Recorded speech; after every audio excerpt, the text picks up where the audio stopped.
Good afternoon, everyone. Thank you so much for joining us in our afternoon session.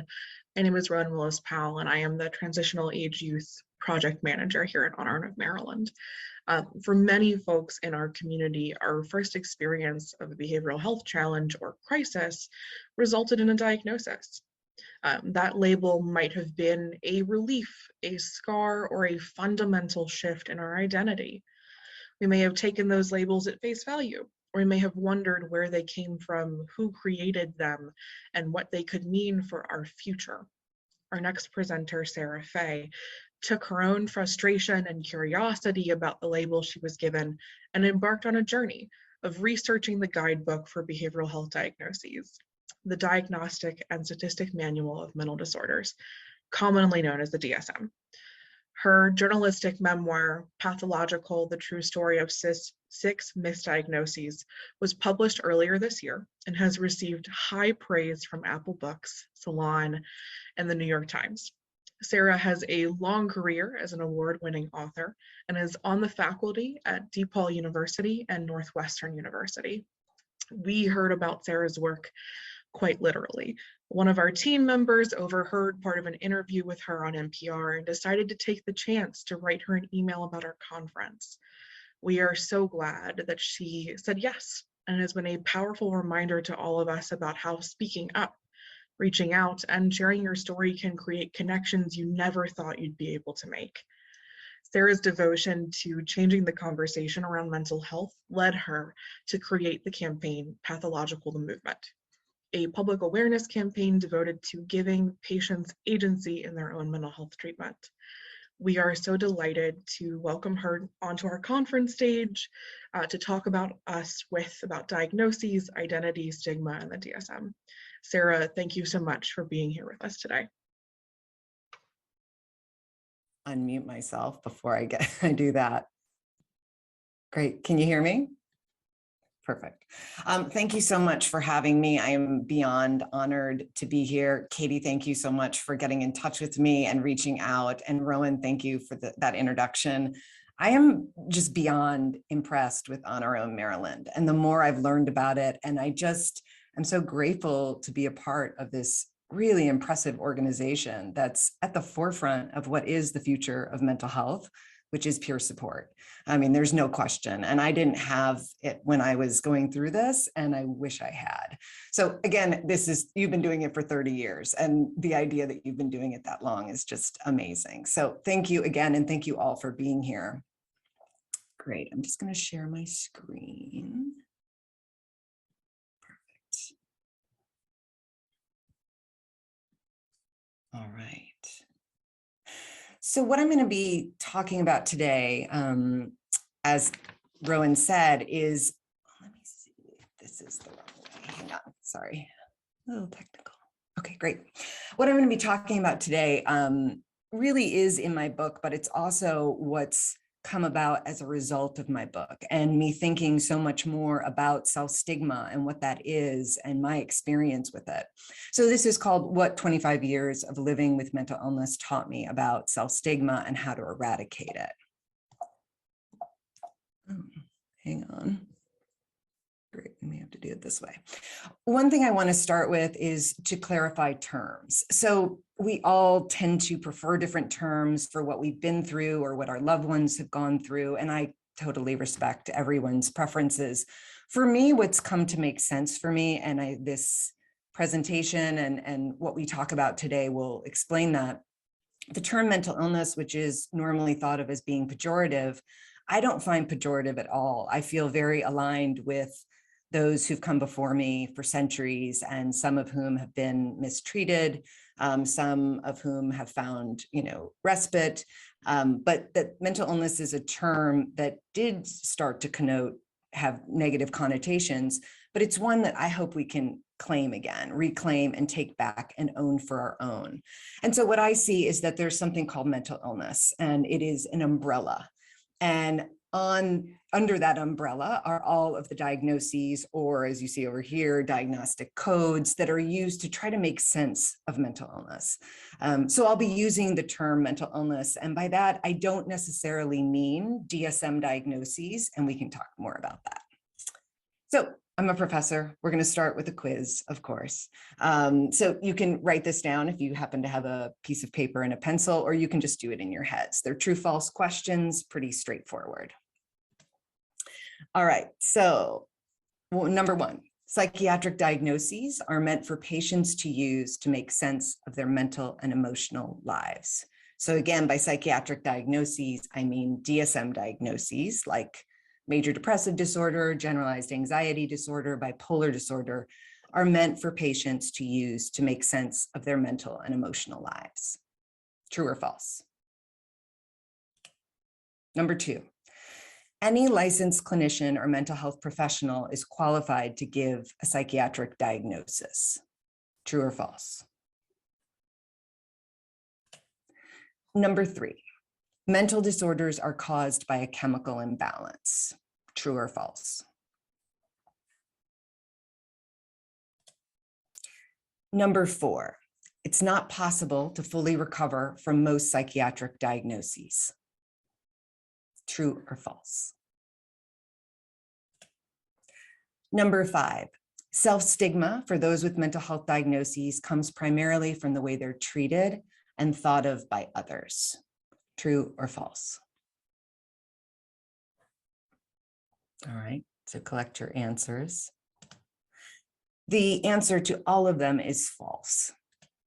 What's true is that psychiatric diagnoses, and this is something I did not know for the 25 years that I was in the mental health system, is that psychiatric diagnoses were only invented in really the 19th century, and then in sort of our current climate in the DSM in 1952.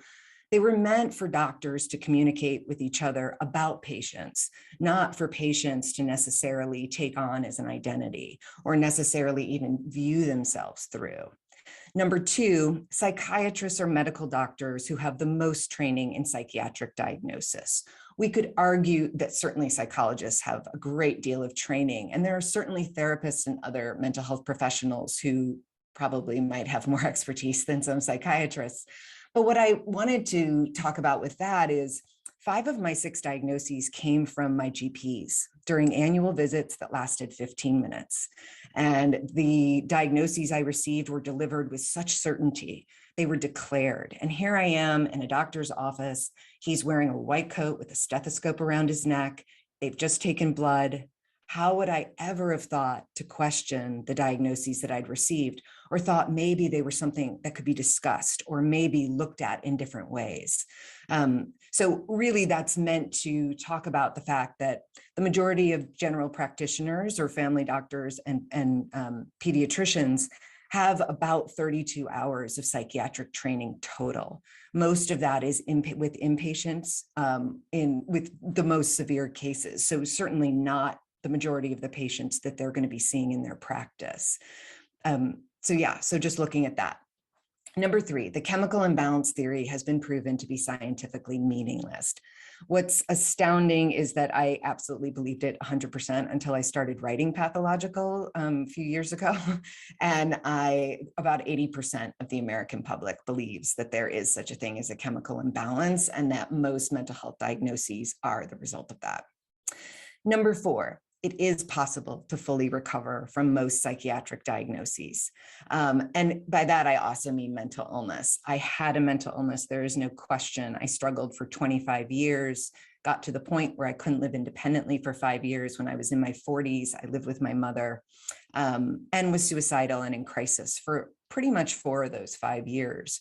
So there's no question that I had a mental illness. I have recovered from it. And I'm currently writing the sequel to Pathological, which is about how I recovered and how we came to think that mental illness is permanent and chronic or lifelong. Number 5, self-stigma often arises even if one is never openly discriminated against. And that's really what I want to get at in this talk and in this presentation, which is that I wasn't necessarily quote unquote stigmatized, much of in the sense that I didn't face discrimination necessarily. I'm sure I did, but I wasn't aware of it. And much of my stigma came from myself.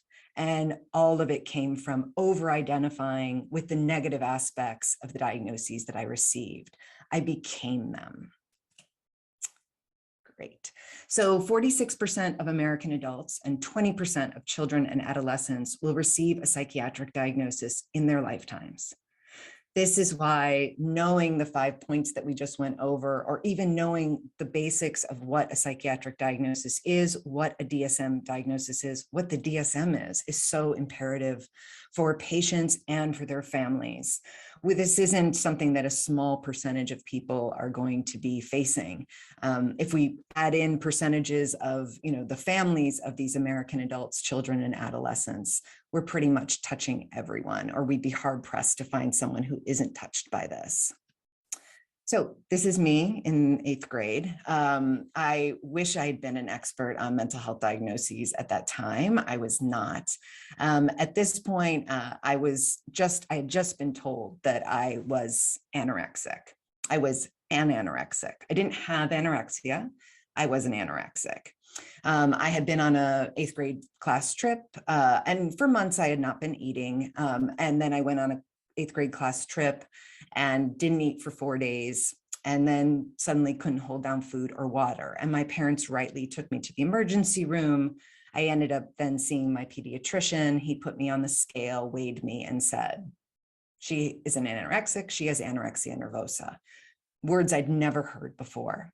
Now, at the time, you can see, again, something is clearly wrong. This dress that once fit me is hanging off me. My collarbones are jutting out. And so I understand why my pediatrician saw, a young woman or a young girl, really, who was dangerously ill and what to do about it. The thing was, I didn't exhibit the 3 classic signs of anorexia. I wasn't weighing myself. I wasn't obsessed with my body or think I was fat. And I also wasn't counting calories or even obsessing over food. I had a pit in my stomach. It was black and all encompassing. And it was because my parents were divorcing and I was going to a new high school. I was terribly sad and I was terrified. And I had no idea how to process those emotions. I didn't even know how to talk about them. And so it made sense to me. It was logical. I have a stomach ache. I don't want to eat. But what happened to me was that after that, I started to then associate my thoughts, my feelings, my behaviors with a diagnosis, anorexia. And that's how I started to view myself and also my life and even the people around me. So I ended up, by various means, we didn't have the internet back then, so there weren't Thinspo sites or pro-ana sites endorsing some of the anorectic behaviors or thoughts or even feelings that exist. But I ended up finding a novel with the protagonist being a girl with anorexia. And like many eating disorder memoirs, it was really a cheat sheet on how to be an anorexic. And I became an anorexic and I started counting calories and I started weighing myself obsessively and I started to see myself as fat. I had body dysmorphia at that point, obviously, and just got sicker and sicker. Eventually at that point, at that time, this was in the 1980s, they weren't giving medication to anorexics at that time or people with anorexia. And so I didn't get a medication at that point. And with time, I did come out of it. And I did see a therapist at that time. It wasn't terribly helpful, and I did end up in and out of outpatient programs. So I should have become an expert over the next 25 years. After being diagnosed with anorexia in my 20s, I was diagnosed with generalized anxiety disorder, major depressive disorder. In my 30s, I was told, no, I have obsessive compulsive disorder. Then I was told, no, I have attention deficit hyperactivity disorder. Then I was told, no, I have OCD and ADHD with depressive and anxious elements. And then finally, once I was in my 40s, and I did end up in crisis in the emergency room, and I was told that I had bipolar disorder. And that was the diagnosis that I lived with for about the next 7 years. So as I said, I started to see myself and life through the lens of diagnosis. Mental health to me meant mental health diagnosis. I was receiving treatment, but I wasn't healing. And when we think about how important this is and how much our own culture has started to see our mental and emotional lives through the lens of diagnosis, we can just look around and see that diagnoses are everywhere. They're on social media. We have people self-diagnosing on social media. There are TikTok therapists. There are, we see it in the movies and on TV. They really are such a major part of our lives that even if someone has never heard of the DSM, they've certainly heard of major depressive disorder, or what we loosely call depression, which confuses depression, the disorder, with depression, the emotion, or anxiety, or clinical anxiety. So certainly it is such a part of us and something that we deserve to know everything about, and certainly the truth about. So what is self-stigma? It is a reduced self-esteem and self-efficacy, which I certainly felt and exhibited.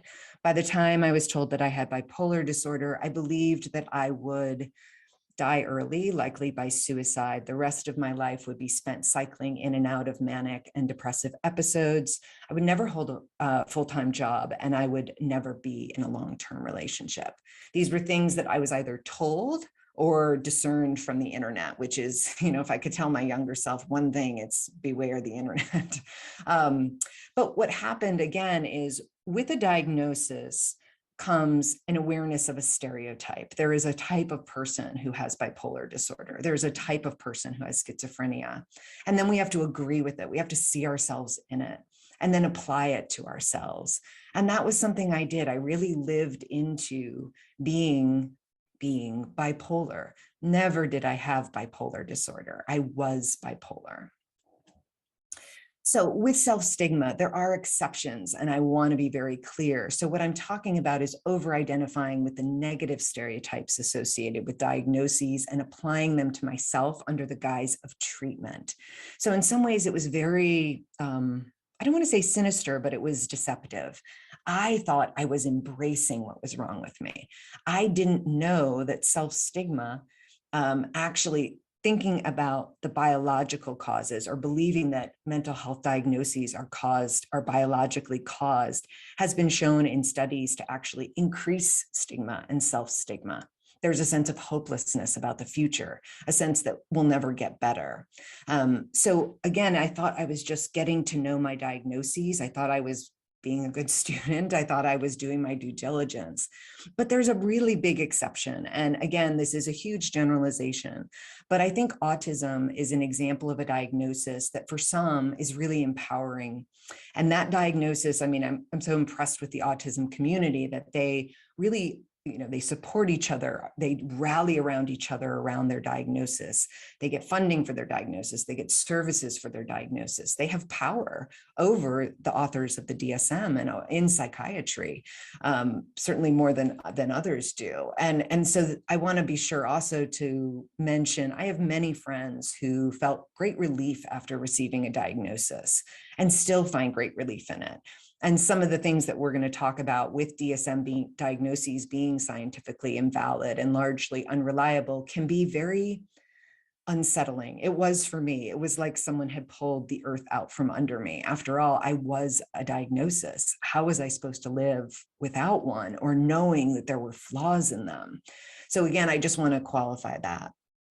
So stigma, as I mentioned, in the biomedical model. The biomedical model, I'm sure with this group, everyone knows, but just to mention, it is this idea that really all mental health diagnoses or psychiatric diagnoses are biological at their base. And in some cases, that goes to the extreme of leaving out the psychosocial completely. Others want to incorporate a biopsychosocial model instead. But certainly the biomedical model has been pushed on the American public since 1980, when the DSM, the third edition of the DSM, came out. So the biomedical model, again, is even talked about today as giving people comfort and eliminating self-blame and self-stigma. But in reality, it's been shown to increase stigma, provoke feelings of shame, pessimism, negativity, hopelessness about the future, and to actually prevent people from getting well. And that was certainly my case. My life changed with 3 simple words. For some, it's I love you. For me, it was I don't know. And I was in crisis. I was suicidal. I had had a falling out with my psychiatrist. I was almost out of medications, and he would not refill my prescription because he was mad at me for discontinuing treatment with him.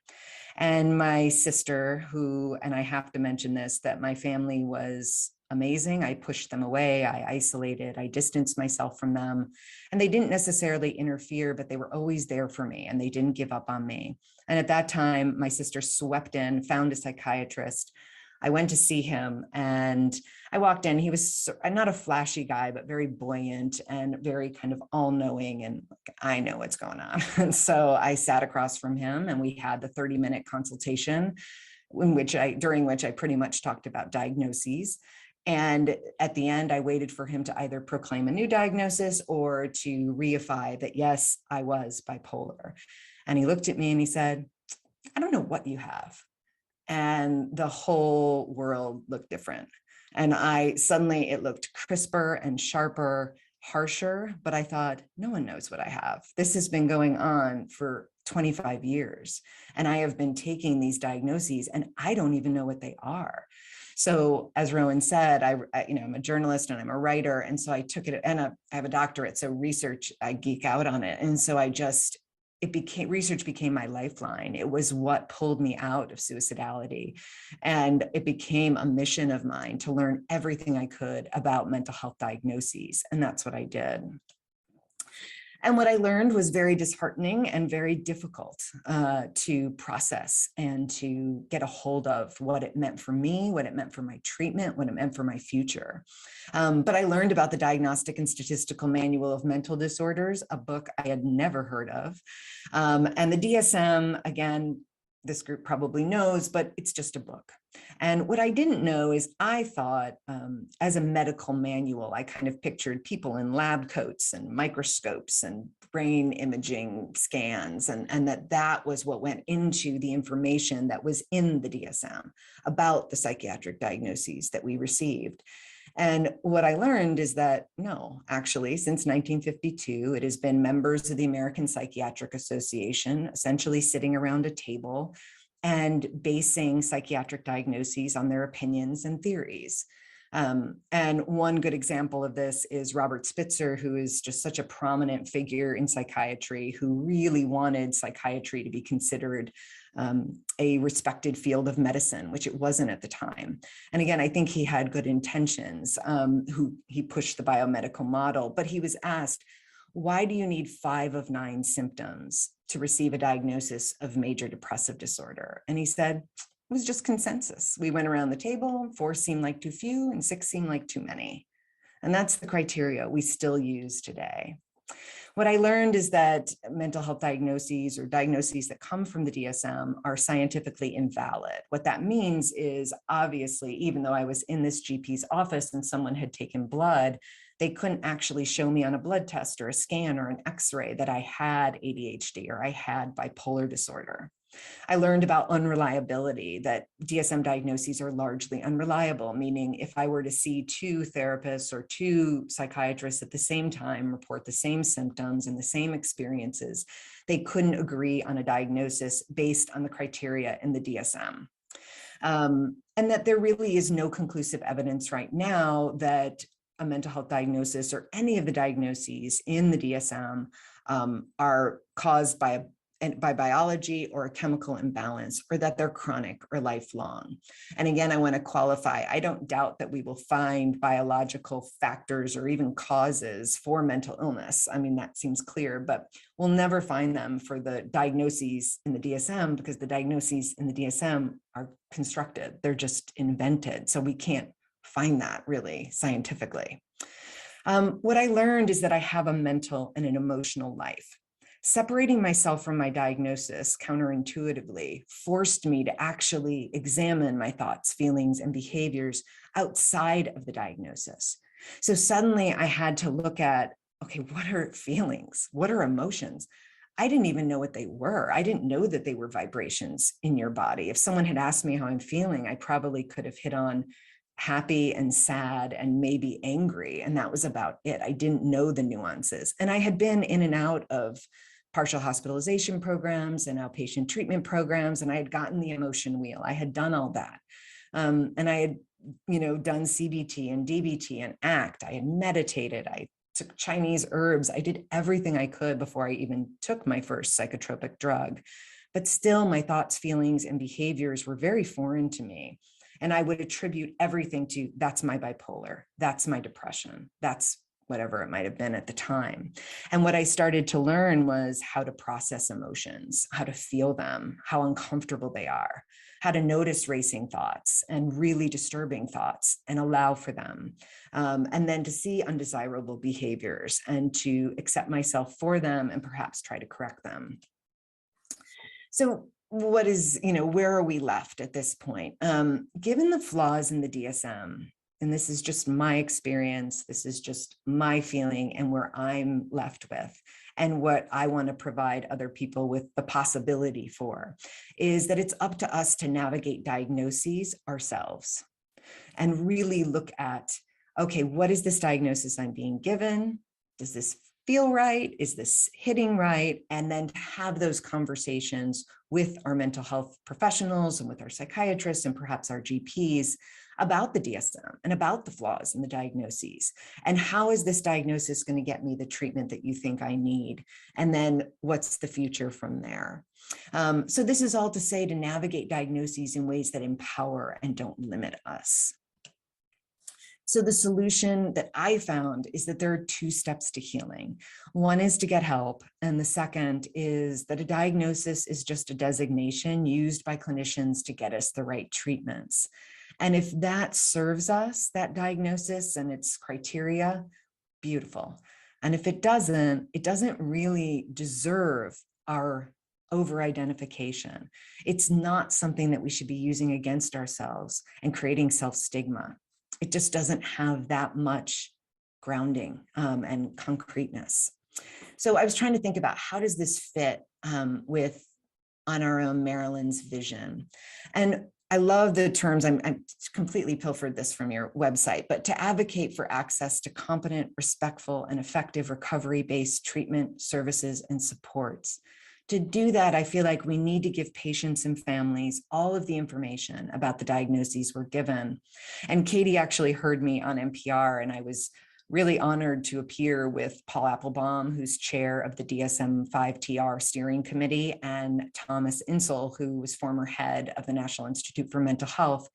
And, they're controversial figures in their own, but they're two men that I respect. And one thing that was just astounding, I went in ready for a fight and they both really supported Pathological, and they really supported the idea that, yes, there is a huge gap between what psychiatry knows and what the public knows and the people getting the diagnoses know. And we deserve to bridge that gap and have all the information and all the power that psychiatry has.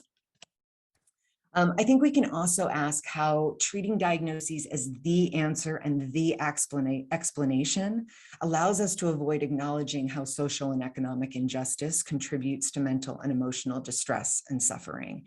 It's a really easy answer, and it allows us not to look at other factors and trauma and what exactly leads to poor mental health. Great. Thank you so much.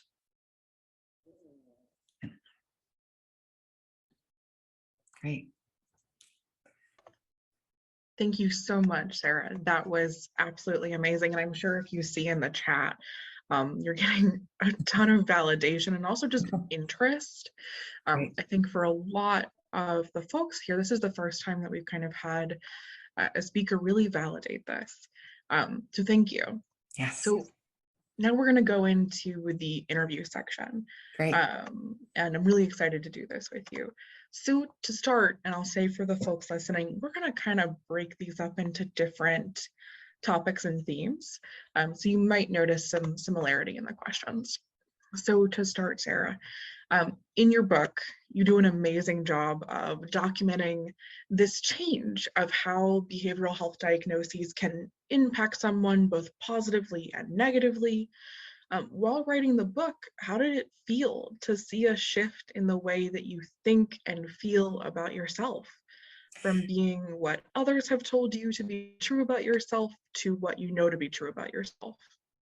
It was really dislocating, as I said, and I'm writing about this in the new book because in Pathological, I don't break this down. And sometimes people hear what I'm saying and they sort of take it negatively in the sense of like, I'm trying to take away their diagnosis, which I'm absolutely not. But it felt like someone had taken away my diagnosis. And when I was thinking about coming here last night, I was lying in bed and I thought, could I ever even accept a diagnosis again? Now I have one, just so everyone knows. I don't know what it is. I've asked my psychiatrist not to tell me because if I got it, I would start doing, I know myself and I would start to again attribute, this is my depression, this is whatever it is. I do know he's changed it twice, but this is the same, I don't know, psychiatrist. He's very transparent with me about the flaws in the DSM. He's in the book, he knows he's in the book, he's okay with being in the book. So, but going back to your point, so I kind of wonder, knowing the truth, now that the emperor has no clothes or the wizard behind the curtain has been exposed, could I ever accept a diagnosis? And certainly I'm still in treatment in the sense of I'm on medication. I will probably always be on medication because we don't know if my body, anybody's body is just dependent on it or it's actually helping. So there's no way to know that. I see my psychiatrist once a year, just like I see a GP, and that seems about right. So that is, not to say that while I was going through this, it wasn't incredibly destabilizing, as I said, and it really led me into crisis again. And I did end up suicidal again. I didn't know what to do. But then I started hearing this word recovery, and it's astounding to me that I'd never heard it before, that not one of my doctors, not one of my therapists said, let's talk about recovery. Let's talk about when you get well. Let's talk about when you are well, not if. And that's something now with the new book that I really want to give to people, which is once I decided, basically the same, I don't know doctor, we were talking and he said, and this is partly in Pathological, but he started telling me about a patient of his who was, a very wealthy sort of daughter of a prominent family of lawyers in Chicago. And the family brought her to him and he gave his, what he thought the diagnosis was and what he thought treatment should be. And they said, no, we don't, we think you're wrong. And so he said, okay, take her to Mass General, take her to, this is the best place. He had said schizoaffective disorder, and this is the best place for that. And they have these people, and they did, she got worse. They brought her back and he treated her. And he said to me, and she did what I said, and she got completely well and is off all medication, is now an executive at Google. And I was like, I want to be Google executive well. I want that. And so really, I also wanted to be off of my medication. I saw that as some sort of triumph. I was really affected by pill shaming at that time. I was very affected by the withdrawal community, which can pill shame at times. And now, I just don't have that luxury. Withdrawal was just too awful for me and I won't try it again. I shouldn't say never, but that's to say, once he planted the seed of this Google executive that had gotten 100% well, I thought, you've got to be kidding me, that's possible. And then I started looking into what is recovery.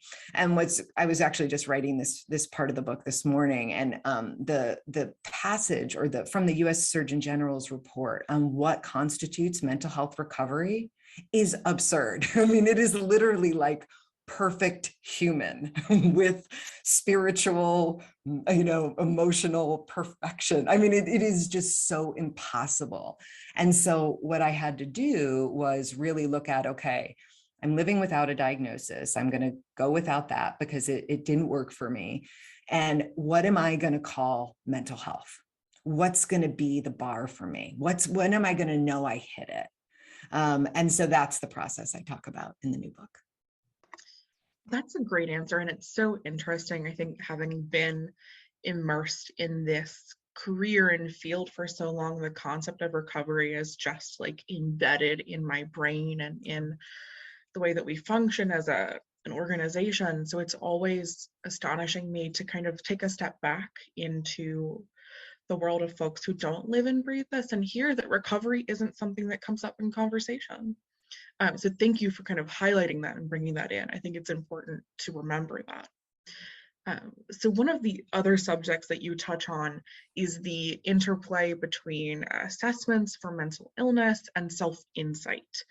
in peer support really, really strongly believe that folks are experts on themselves and their needs, but also we know that labels like mental health diagnoses can help impact someone's perceived credibility.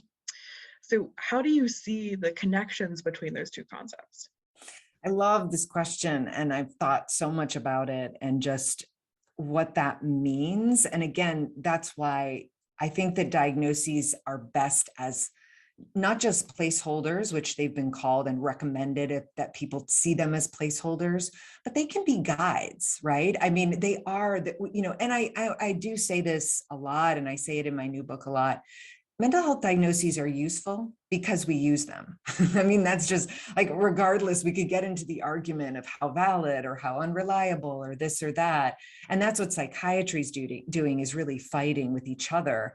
And what I want to do is just give everyone, the public and the patients and their families and loved ones, the information they need to understand, okay, what is a diagnosis and what isn't it? And how can I use it to my advantage? But you also mentioned a lack of insight. And I think that's so interesting, because I do worry sometimes that this kind of questioning, anosognosia is very real, and that people can then think, well, I'm not sick, which is not at all what I'm saying. I was still sick. I just didn't find diagnoses helpful. So that's the difference there. I also was told by Robert Whitaker that there was a study done, and people with anosognosia and schizophrenia healed more often than those who believed they had the diagnosis. I haven't seen that study, but this is something he said. So, I mean, I do think that they can be incredibly useful. I just didn't have the tools or the information to know that it was in my power to make them useful to me. And it was almost like my job to do that, because they aren't in and of themselves going to be beneficial necessarily. They can be used for or against. That is an excellent point. Thank you. So in your chapter that's kind of titled On Suicidal Ideation, you write about pushing through dissociative symptoms to strive to continue to teach college courses. How do you think this pressure to continue to function at high levels, even during moments of intense stress and internal struggles or crisis, is impacting us as people? Yeah, I was at dinner with my niece and nephew. They're 20, and I was talking to them about this, because I do think it's I just am thinking of it in terms of young people and in terms of where I was and how I was raised. And I do think that one gift I was given was that I was, the 1980s and 1990s, at least in my world, we were not expected to be the perfect college application, right? Like, I was not expected to play lacrosse and be on the debating team and be brilliant at math and also write poetry in my spare time and build houses and wherever. And, that just wasn't the pressure. And it could be that I didn't feel it for some reason, but I didn't. And so I do think that young people, we talk a lot about social media, but I think this idea that you're supposed to be the well-rounded person. I mean, the Renaissance man might be one thing, but I think it's very damaging in a society that has so much stimulation and so much access to, for many people, not everyone, but being able to do what you want. And again, that's a huge generalization, but to some degree. And so I really think about what happened to me was, once I got to this point where I thought, okay, I'm going to heal, I'm going to do this. And I thought, all right, I can only do 3 things in my life. That's it. I get to pick 3 things. And that's where my focus goes. That's where my energy goes. That's where I evaluate myself as a human, success, failure, whatever. And it was writing, teaching, and my family. And that's it. I mean, I'm not a great friend. I'll be honest, I'm just not, because that's not where I can put my attention. I'm terrible at social media, whatever it might be. And so I think we do have to choose. But the pressure I felt teaching was really important to me. And my mom says this all the time. And she said, you never missed a class. You never missed a day. And it's interesting to me, because I think to a large degree, if I worried it would send me down a spiral, because often my crises came when I wasn't teaching in the summer and I didn't have that purpose. And so I think purpose is, well, we know purpose is so important. I mean, when we do talk about healing, the 3 Ps, right? So place, people, and purpose. It was like the moment I lost my purpose, I would just, spiral out. That is so valid and true. And I can think of my own instances where not having that purpose or that repetitiveness really impacted me. Yes, I like think schedule, sorry to interrupt. Schedule is so important. And that is such a big part of, I think, again, that's what I mean about a free society, that we have like time and options and all kinds of things, and we can do what we want at certain times. And you should see my calendar. I do not give myself free time. Like, I just don't. I have to say, like, on the couch, but no TV, or like, I just need to give my brain direction or it will go haywire. So I have a feeling that our calendars probably look very similar. Building off, you kind of talked about how this affects young people. How do you think this precedent that's being set by our society to push our struggles to the wayside, or my favorite is like pull yourself up by your bootstraps, how is that affecting young people, like the students that you're working with? I see it in my students. I think the combination of the pressure to succeed, the pressure to be everything, and then they're really getting diagnoses. I mean, I do notice it, and I've not done a study, and we of course can't really track well over diagnosis, partly because diagnoses can come from all sorts of sources, and many people, it's not in a computerized system. So someone will get a diagnosis from a therapist that uses pen, that is still using pen and paper for whatever reason, because it's more convenient or whatever, and then sent to a doctor, and and then people get lost in the system and all of that. So we don't have a lot of great data about overdiagnosis, but certainly what I see is the potential for what's called false positives. So overdiagnosis means someone doesn't need the diagnosis and they're given it to their detriment. False positives are when we're giving people diagnoses that may need treatment and help, but the diagnostic tool we're using is flawed. And so it's a false positive. So we're telling someone, a young person, but, in my experience, I have many more students, and I've always had students come to me and feel comfortable talking to me. Again, I am not, I do not say anything that I'm saying here to them because it's not my place. I just listen. And I send them to, resources and services and that sort of thing. But now I'm seeing way more students with 2, 3, 4 diagnoses, and then asking for accommodations based on those diagnoses. When I would prefer, and I say to them, I will give you that accommodation, even if you didn't have it, even if you didn't have the diagnosis. Like, right, I want you, you're a human first and foremost, and you're, fallible. And sometimes you stay out late and you don't sleep. And, you're a human. And so, and it's not that I wouldn't give accommodations for anyone with a diagnosis, I always do, but I don't want that to be the reasoning necessarily. Like, I need this accommodation because I'm flawed. And see, I'm flawed because of this diagnosis. And that's the patterning that I'm seeing more of. And in terms of how to correct that or how to assist in that, I do it, in those kind of subtle ways about like telling them they can ask for things without necessarily saying it's because of my diagnosis. But otherwise, I just hope that them knowing what a diagnosis is and what it isn't might help shake that a little bit and just give them a little room to heal ultimately. Yeah. I love that. And knowing a lot of students, I'm sure that your students that aren't struggling to get accommodations from you are probably greatly appreciating that, because as a lot of us know, getting accommodations can be an incredibly stressful and harrowing process. So that's awesome. The other thing I want to mention, and again, I was thinking about this morning, I teach at 2 universities. So I teach at DePaul University and I teach at Northwestern University. And Northwestern, I think, is like number 18 on US News and World Report. And I don't even know what DePaul is. DePaul is primarily first generation college students. It's often, we definitely have many, many more students from marginalized communities, students who grew up economically deprived, then in Northwestern. And I think also what I see most and why I love teaching at DePaul, they're super savvy and they're really smart, and they weren't taught the game. Like they were not given the best education they could have had.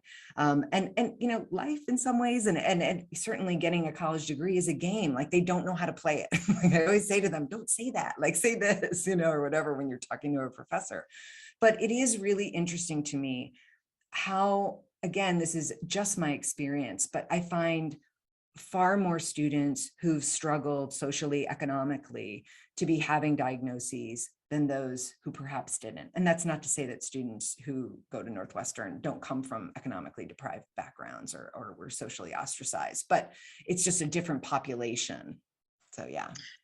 Yeah, I think that's a very interesting observation to make. So your book is a wonderfully well-researched critique of the DSM, and specifically the way that it's used today. I see you hint frequently at the role of insurance companies in this. Can you talk more about the relationship between the DSM, the way we pay for healthcare in the United States, and our individual desires to be well? Yeah, I mean, I'm not an expert on insurance companies and how insurance works, but I will say this, which is pretty amazing. My psychiatrist, the one who said, I don't know, doesn't take insurance. And when we talked about this, he said, I don't have to.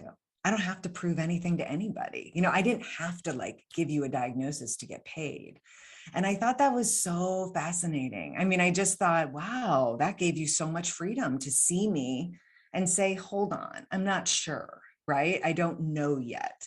And I know that I also will say, and again, I'm not a mental health professional, but I can imagine what a difficult position they're in to have to give a diagnosis. And certainly you can read Gary Greenberg's Book of Woe, or, really read anything in Psychology Today, or hear psychiatrists or psychologists and therapists and other mental health professionals talking about how hard and difficult it is to have to give a diagnosis, social workers as well.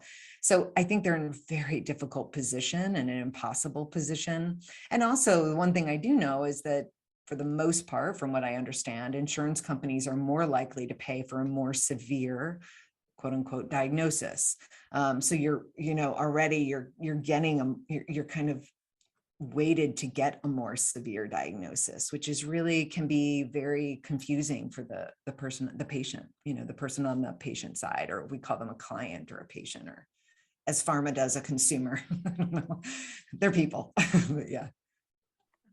Thank you.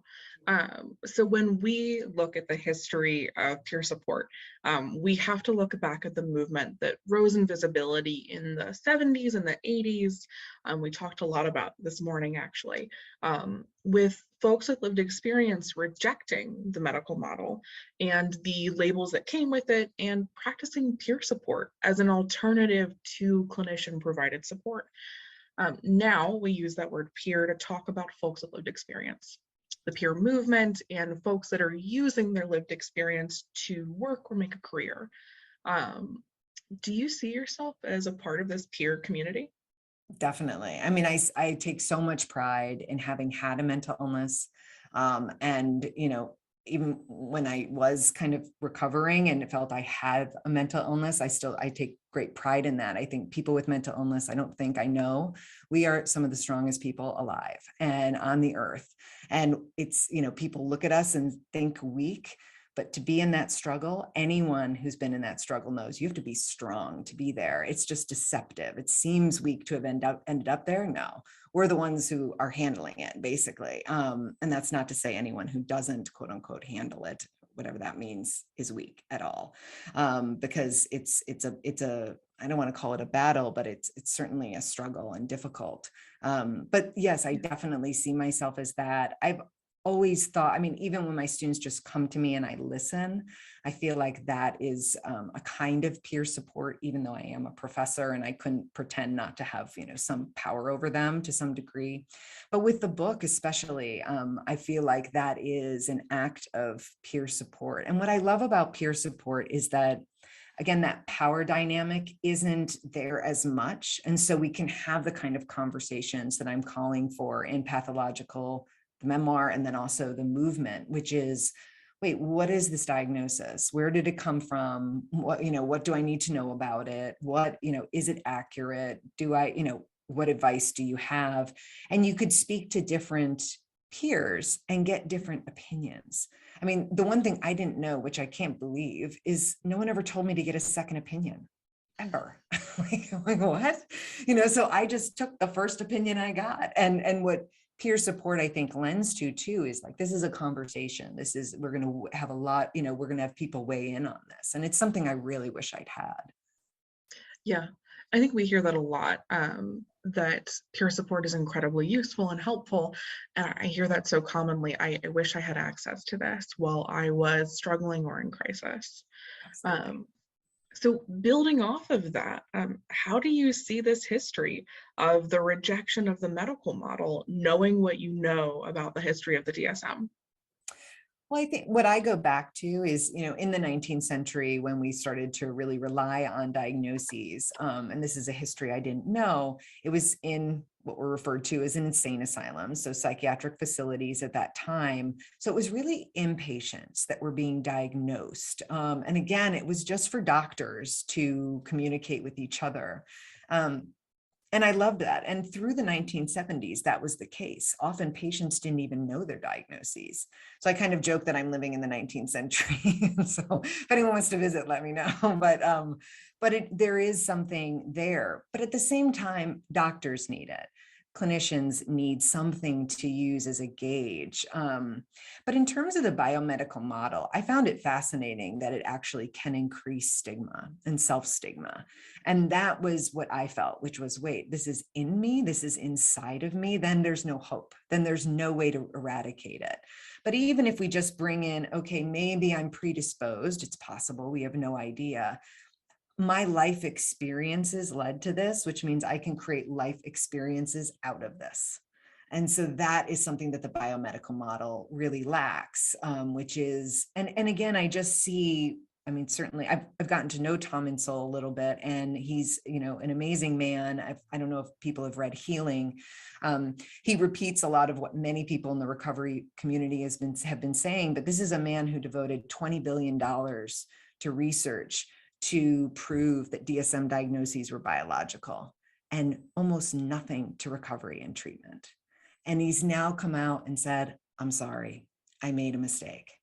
And it gives me chills, because I think, yeah, it's terrible that he did that, but for a person of his stature, or who had such power to say I was wrong, again, we don't do that in America. That's just amazing.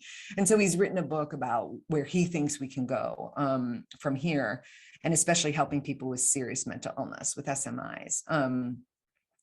So I think this is all just to say that there is a future, and there is kind of a way out of this. It's funny because someone, I won't name who he is, but a prominent psychiatrist was kind of pushing me to lobby for the DSM to be thrown out, and to get sort of patient groups and advocacy groups behind me to do that. And that's not where I am. I'm not at all anti-psychiatry. I'm not anti-medication. I don't want to ever have the responsibility of having taken someone's diagnosis away and then them not being able to receive treatment. All I want is for us to get well. So it wasn't mine. But one thing he was saying is that the DSM, it's this idea that the DSM has to be thrown out. But I've spoken to other people who say that's just not going to happen. There's just too much, it's too much infrastructure in here for us to just throw it out. But again, this is kind of an argument for psychiatrists to have. And I'm more interested in, okay, let's say it's not the DSM. It's going to be another type of system. It's going to be another manual. And we're going to have issues with that too. So I'm more about let's bridge that gap between what we know and what the people who kind of have the power to give us a diagnosis or get us treatment know, and then we can level the playing field of it. Yeah, 100%. And I think what you said there, specifically the part about building life experiences to get out of this, is so incredibly meaningful. So I don't know if you've had the chance to like read up on our website about this at all, but we've been running a project that we call What Helps What Harms. And during the process of running this What Helps What Harms quality improvement project, we've heard from a large number of young adults from across the state, many of whom have dealt with overdiagnosing, and have said that they've felt judged, isolated, and like they will never amount to anything because of this, which I heard you talk about a lot in the beginning. In your own experiences of being overdiagnosed, how did that feel to you? And what might you say to a younger version of yourself, knowing what you know now? You know, what it was to me, every time I got a diagnosis, it was like a sugar high. It felt really good at first. And there was kind of like a hangover almost, or like a, something that you just then had a headache and felt horrible and no energy, because I kept thinking, this is the answer. This is the answer. The diagnosis holds the answer. And then it didn't, because they can't. And I didn't know that.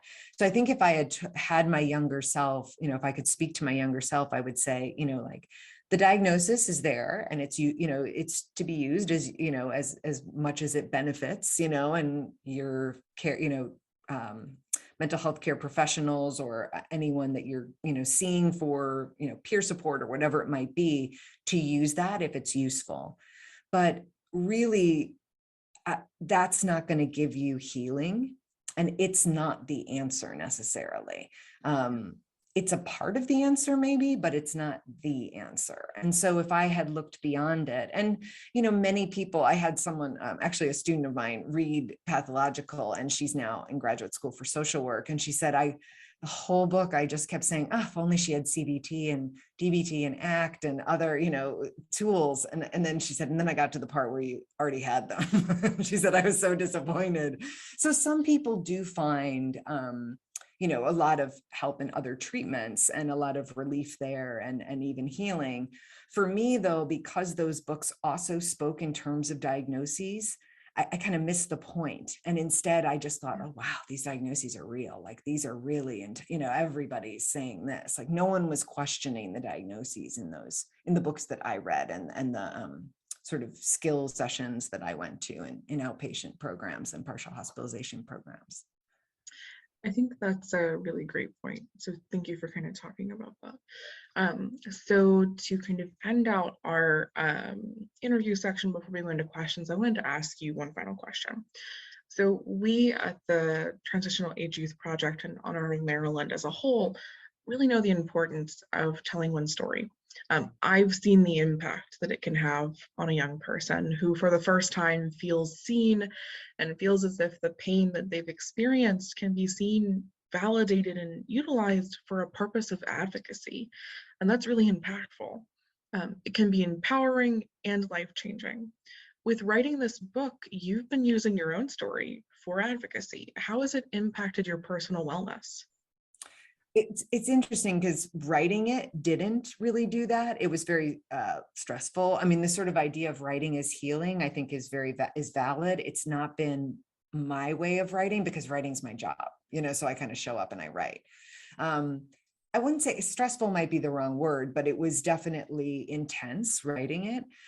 It poured out of me. I wrote very quickly. I wrote it in 5 months, which is unheard of, and got an agent right away who took it with no revisions, which is unheard of. And we sold it a month later. And it was like, all of that was sort of, it sounds dreamy, but it was like, whoa, what did I just do?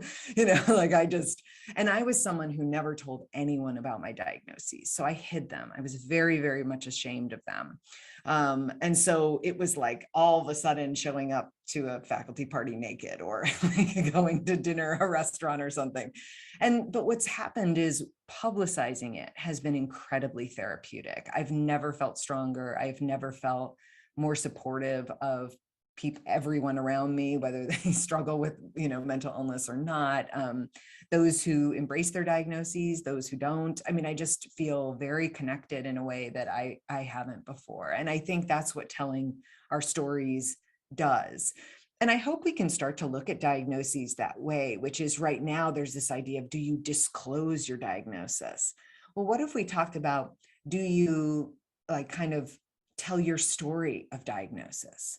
Like, what would that be like? And I think that would be really exciting and destigmatizing, certainly in the workplace. Like, if people expected, like, this is my story of diagnosis, instead of, yes, I have major depressive disorder, and now I'm this kind of employee in your eyes, you know? Yeah, thank you so much for kind of highlighting that. I think that's really important to acknowledge, that both kind of this advocacy storytelling can be incredibly validating, but it can also be stressful, like you're talking about. So thank you so much. So like I said earlier, this is where we're going to transition to a section where we're going to take some questions from the audience. So please put them in the chat. I will read them out loud. And to get us started, this question came in and it says, as clinicians, we use diagnoses as a way to guide a treatment plan and measure progress. What other alternatives would you give clinicians?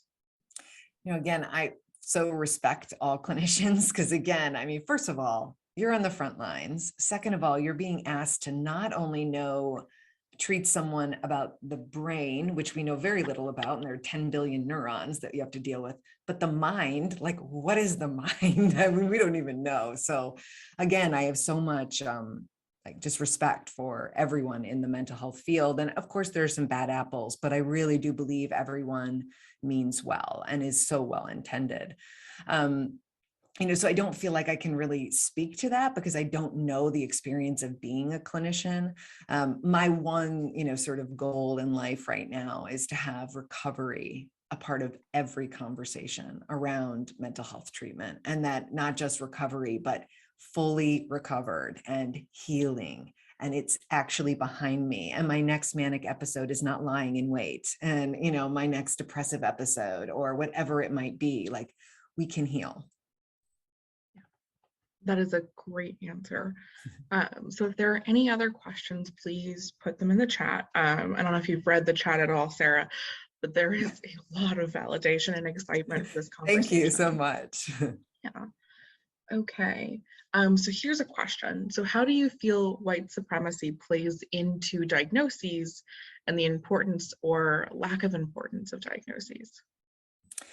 It's, you know, it's an interesting way of putting that. I mean, I've had a lot of experience, certainly with the racism involved in diagnoses, because I've benefited from being white, obviously, because, you know, as a white person, I do benefit in that way.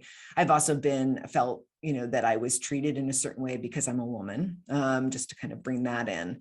But, you know, more so than that, I spent about 7 years in New York City teaching students with severe disabilities. And so I taught in economically deprived areas like the South Bronx and South Brooklyn.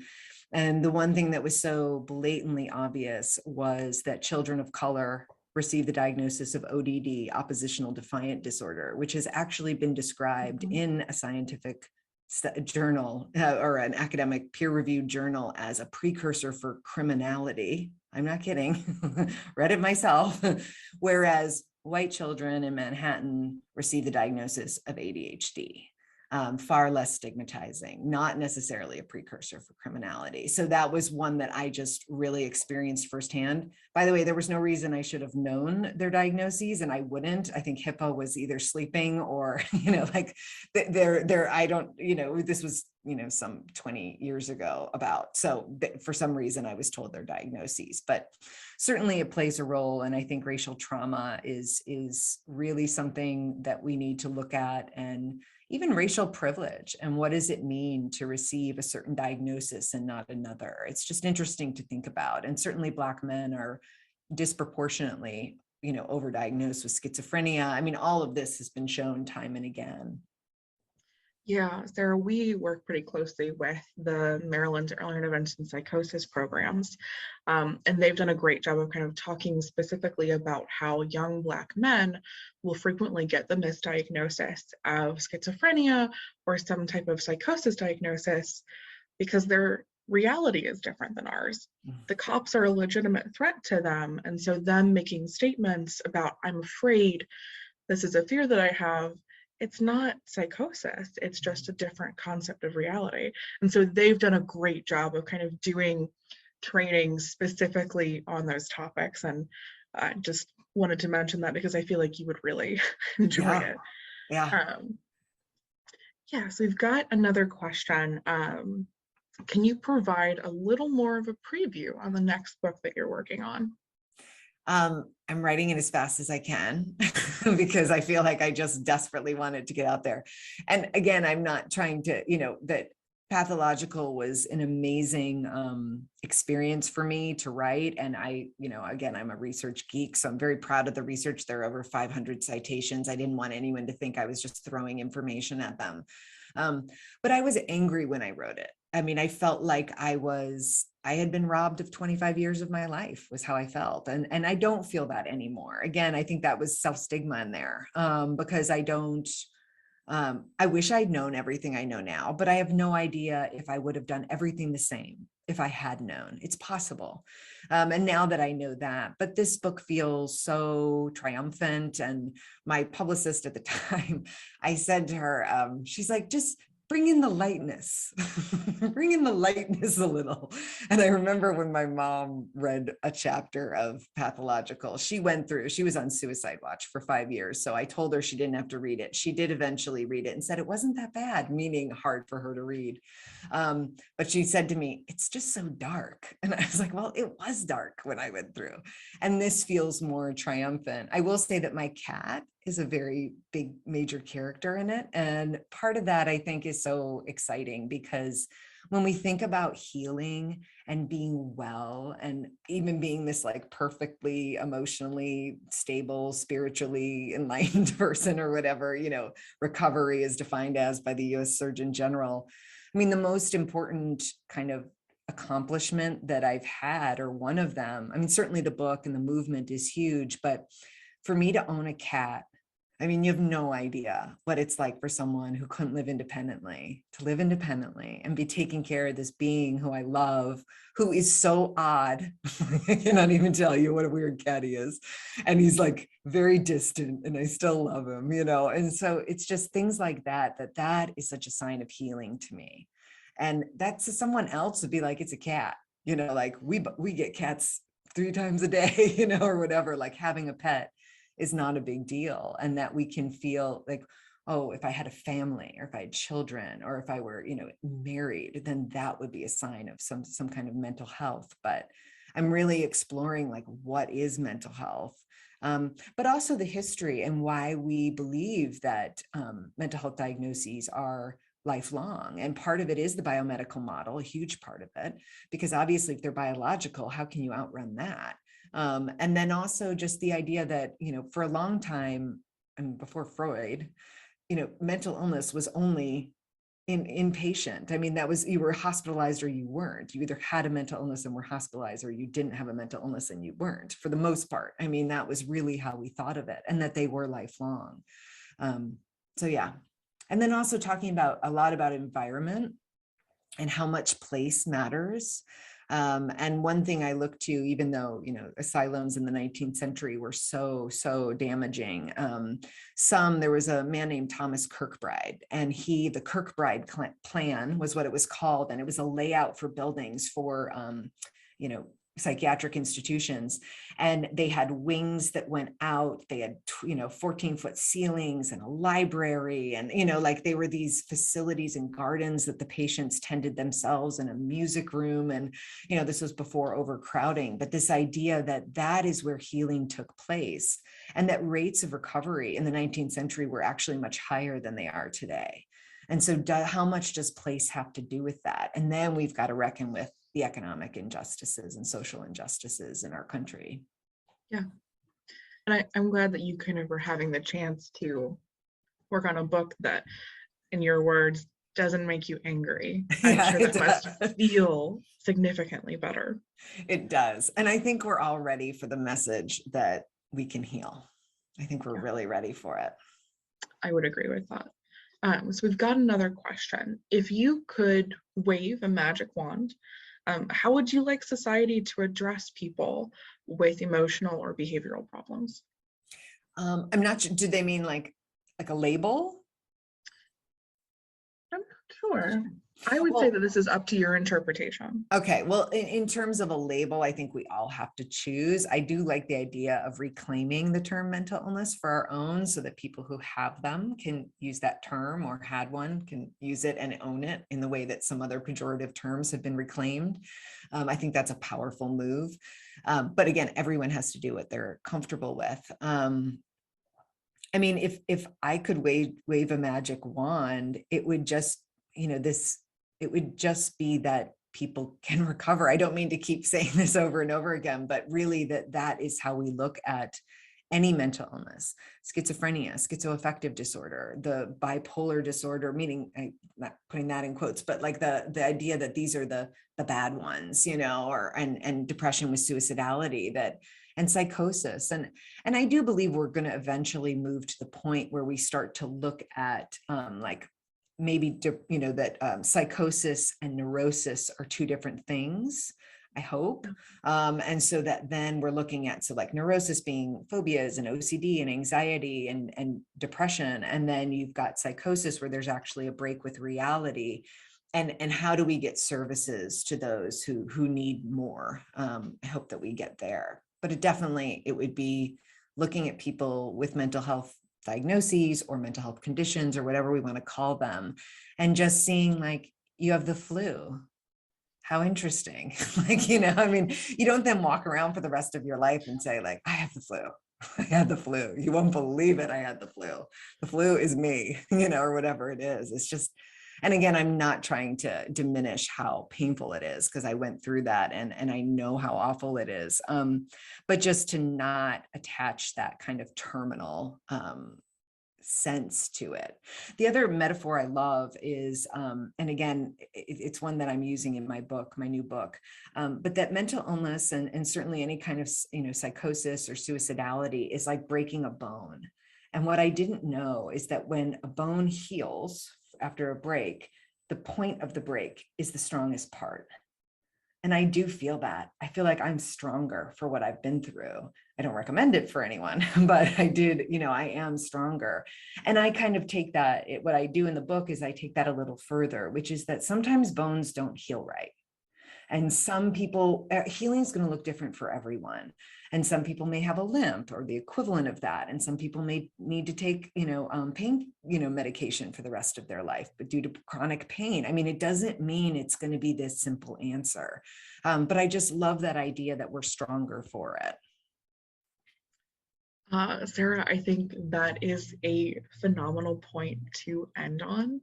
And I think a great kind of lesson for us to all walk out of this with, just this concept of we all heal differently, and that's okay. So I want to thank you so much for taking the time to be here with us today. If I could get a round of applause for Sarah, and this can be through emoji or however you feel like doing it. Yeah, thank you so much for joining us today. I know that this was incredibly meaningful for a lot of people. And if you have the chance to read the chat before you go, there's a lot of validation and love there. Our mission is transformation. Through mental health or substance use challenges, we found our voice. With 30 years of experience in peer-run alternatives, person-centered training, and systems-level advocacy, we empower agents of change, lifting up leaders with lived experience to shape the future of healthcare. We are On Our Own of Maryland.